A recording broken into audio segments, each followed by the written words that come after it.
A grandmother dedicates her time to feeding and caring for stray dogs and cats in her community. Mobile Journal Isa Abelio has the story.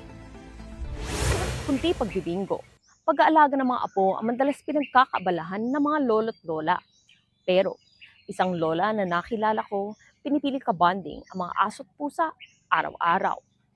Umaga pa lang, may bitbit ng bag si Marie Ricasa o mas kilala sa kanilang lugar sa Parañaque bilang Miss Marie. Pero hindi mga pamilya ang bitbit niya.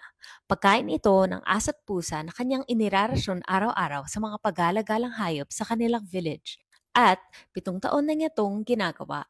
7 years na. 3 to 4 years old na yun. Bago nagkaroon ng community. May routine si Miss Marie. Alam niya kung saan ang mga teritoryo ng mga aso't pusa at kilala niya sila sa pangalan. Sa umaga, siya'y naglalakad lamang sa malapit sa kanya. Pero sa hapon, meron siyang kaibigan na tricycle driver para puntahan yung mga mas malayong lugar sa kanilang barangay. Ang mga aso't pusa naman, nakaabang na sa kanya. We use sawdust mixed with rice and dog food.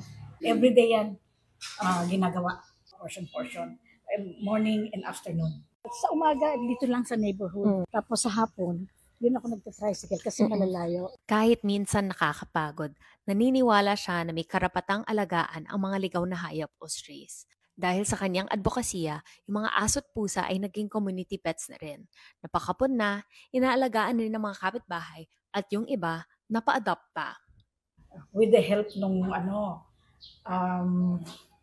ang nagpabakuna yung may-ari ng Orange Shelter, Orange Homes. Tinulungan niya kami. Siya nagpadala ng vet to vaccinate yung mga stray dogs na nakakulong. How do you control yung population ng cats? Kasi nadadaanan ko na nakakaawa sila.